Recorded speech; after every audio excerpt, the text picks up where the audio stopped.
les footballeurs binationaux à la double nationalité, voire triple, voire même quadruple nationalité, hein, c'est régulier, c'est très régulier ces dernières années. Hein. Et c'est ce qui m'a permis d'avoir une idée de faire une vidéo sur les joueurs nés au Brésil, enfin les joueurs brésiliens qui ont participé à l'Euro hein, avec une sélection européenne. Salut à tous les amis, j'espère que vous allez tous très bien. Moi ça va très bien et très content de vous retrouver pour une nouvelle vidéo. Et cette fois-ci on va parler des Brésiliens qui ont participé à l'Euro. Hein. On parle bien des joueurs nés au Brésil et qui ont participé à l'Euro avec une équipe européenne. Hein. Et comme je disais en introduction il y a quelques instants, hein, les joueurs binationaux à la double nationalité, voire triple, voire quadruple nationalité, c'est très régulier hein, ces dernières. C'est très régulier. Hein. On a des exemples avec Riyad Mahrez, Ismaël Bennacer, avec les qui sont nés en France mais qui ont choisi de représenter l'Algérie, hein, qui sont les pays de leurs parents ou un des deux parents, hein, je ne sais plus. Hein. Et là, je me suis dit, pourquoi pas en faire une vidéo sur les Brésiliens de l'Euro. Hein. Et comme d'habitude, j'en ai choisi 5.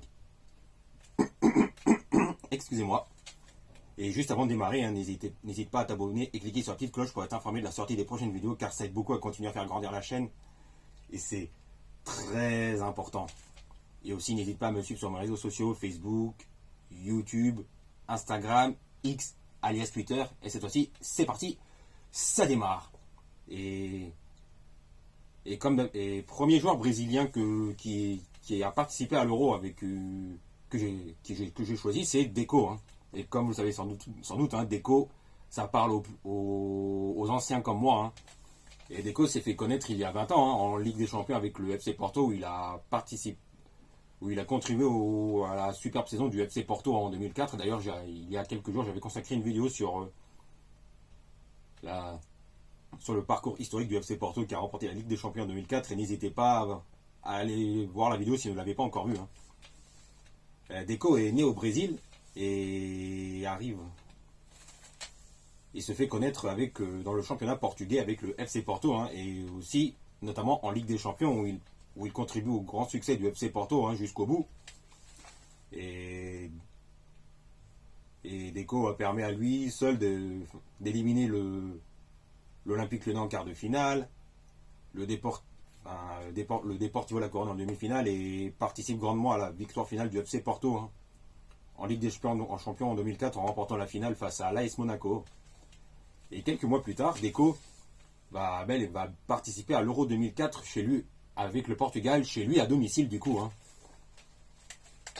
Même si Deco est né au Brésil, rappelons-le. Hein.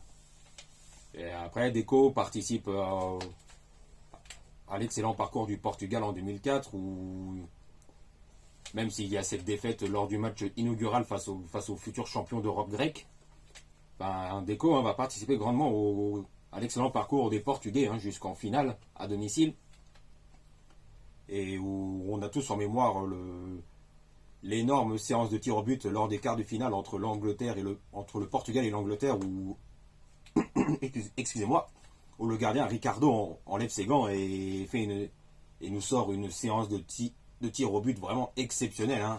Et tout ça sans les gants. Hein. Et ça, c'est vraiment très classe de la part de Ricardo. Hein. Moi, je regarde un très bon souvenir hein, de ce très bon gardien qui a été Ricardo dans les années 2000. Et après, ensuite, le Portugal continue son chemin jusqu'en finale où on se dit tous que le Portugal remportera l'Euro à domicile, hein, mais les Grecs ne lâchent pas l'affaire pour autant, hein, puisque les Grecs ont tout de même éliminé les champions d'Europe en titre, l'équipe de France en quart de finale, élimine la surprise République tchèque, et qu'au final, les Grecs vont remporter l'Euro face au Portugal à la surprise générale, grâce au but de Angelos Charisteas, hein, qui a été un des hommes importants du sacre de la Grèce à l'Euro 2004. Surprise. Hein.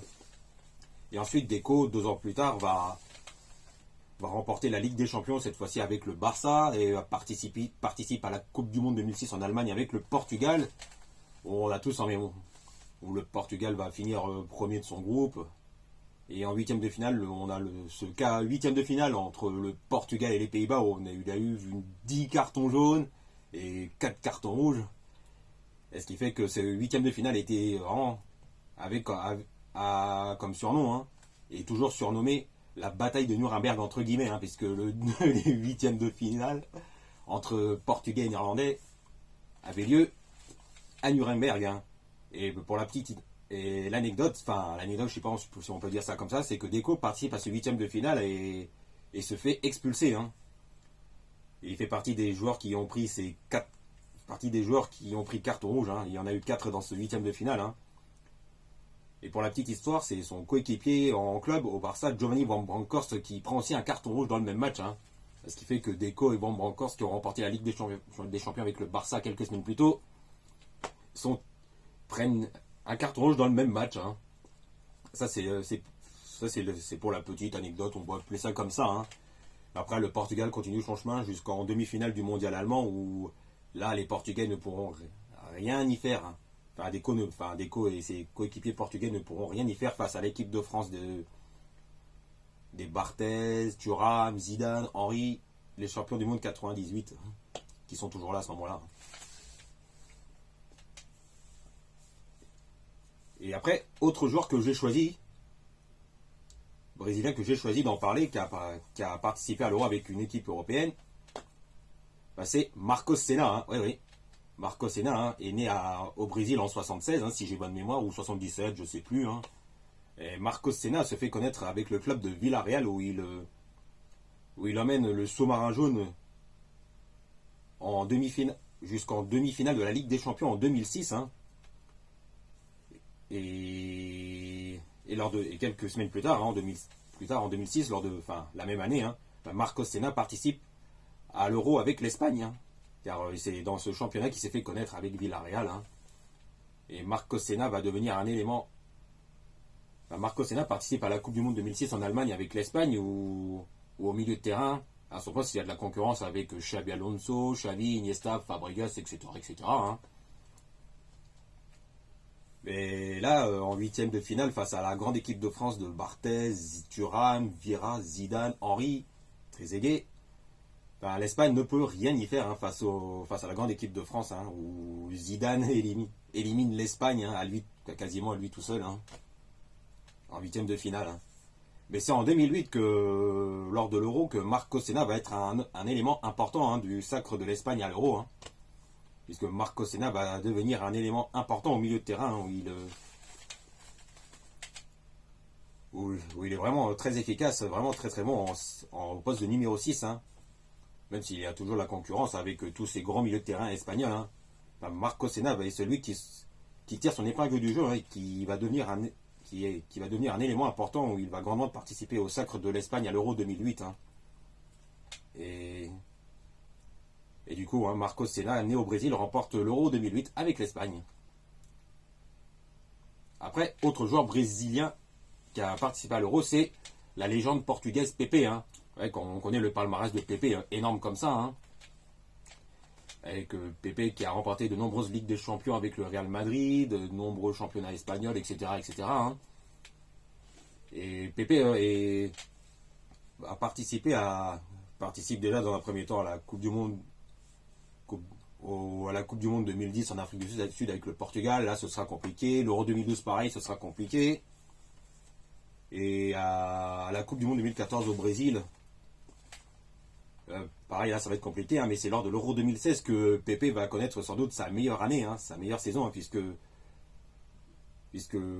Pepe va contribuer au sacre du Portugal lors de l'Euro 2016, hein, même si on s'écroulait tous l'histoire, hein, c'est 3 matchs nuls lors de la phase de groupe, victoire en prolongation face à la Croatie, après, et pareil face à la Pologne en quart de finale, et victoire des Portugais face au Pays de Galles en demi-finale, hein. Et lors de cette finale de l'Euro 2016, hein, Pepe va être vraiment efficace, hein, où malheureusement nous Français on ne pourra rien y faire face à cette défense redoutable, hein, avec le gardien Rui Patricio qui stoppe tout, hein, et Pepe qui a été une muraille, hein, infranchissable lors de cette finale, hein. Et ce qui fait que Pepe participe grandement au sacre du Portugal à l'Euro 2016, hein. Et Et c'est pas pour rien que Pepe fait partie des meilleurs défenseurs au monde, hein, même si au niveau caractère, ses nombres de cartons rouges, ça peut tendance à piquer un peu, quoi. Hein. Et à l'heure où. Et actuellement, hein, Pepe termine tranquillement sa carrière chez lui au FC Porto, hein, où à 41 ans, il est toujours au top du top. Hein. Après, autre joueur que j'ai choisi, hein, autre Brésilien que j'ai choisi dans cette vidéo, c'est Thiago Motta. Hein. Et comme vous le savez sans doute, hein, Thiago Motta est né au Brésil en 82. Mais vu qu'il s'est fait connaître dans le championnat italien, va choisir de représenter l'Italie. Hein, vu qu'il a longtemps évolué dans le championnat italien, à l'Inter Milan. Et Thiago Motta va participer à l'Euro 2012 dans un premier temps avec l'Italie où il sera finaliste face à l'Espagne, hein, même si en finale face aux Espagnols, les Italiens ne pourront rien y faire face à la grande Espagne, hein, face à la grande domination du football espagnol, avec un nouveau titre avec l'Euro 2012 remporté par l'Espagne. Thiago Motta, ça fait plaisir aux grands supporters parisiens comme moi. Hein. Thiago Motta a remporté 2 Ligues des Champions avec le Barça en 2006, avec l'Inter en 2010. Et Thiago Motta a été un vrai globe-trotter dans sa carrière en fin de compte. Hein. Et c'est au Paris Saint-Germain qu'il va marquer l'histoire, où il va connaître ses plus belles années, ses meilleures années. De 2012 à 2017 ou 2018, je sais plus. Où on a au Paris Saint-Germain le trio de milieu de terrain magique avec Motta, Verratti, Matuidi qui a été vraiment excellent. Sous l'ère Laurent Blanc notamment. Et Thiago Motta va participer à l'Euro 2016 avec l'Italie, justement en France, chez nous. Et Thiago Motta avec l'Italie a été un élément important, puisqu'il va participer, il va contribuer au bon parcours de l'Italie jusqu'en quart de finale, où l'Italie s'arrêtera face à l'Allemagne, champion du monde en titre à ce moment-là en 2014. Et après, on connaît la suite pour Thiago Motta, excellente carrière au Paris Saint-Germain avec une excellente fin de carrière. Et Thiago Motta est actuellement l'entraîneur de Bologne, où ça se passe très bien, puisque Bologne est actuellement bien classé en Serie A dans les places qualificatives pour une des Coupes d'Europe. Après, autre joueur que j'ai choisi, c'est Jorginho. Et comme vous le savez sans doute, Jorginho est né au Brésil et s'est fait connaître en Serie A et a longtemps évolué en Italie. Et du coup, Jorginho choisit de jouer pour l'Italie. Et c'est lors de l'année 2021 que Jorginho va connaître sa meilleure année, puisque il fait partie des hommes forts de Chelsea, où il va participer au sacre de Chelsea en Ligue des Champions. Il va permettre à Chelsea, il remportera la Ligue des Champions avec Chelsea en 2021. Et lors de la même année, quelques semaines plus tard, il participe à l'Euro 2021 avec l'Italie, où il va grandement participer au sacre de l'Italie lors de l'Euro, qui avait eu lieu partout en Europe, pour fêter les 60 ans de l'Euro.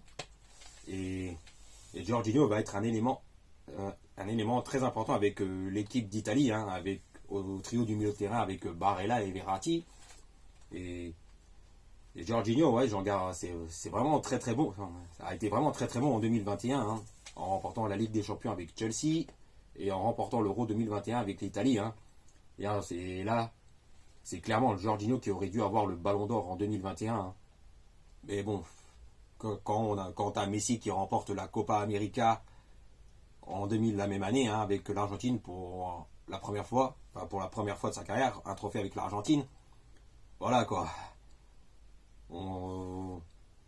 Je sais pas si on savait tous, mais Messi était classé parmi les favoris pour remporter le Ballon d'Or et ça s'est confirmé, même si c'est Jorginho qui aurait dû l'avoir.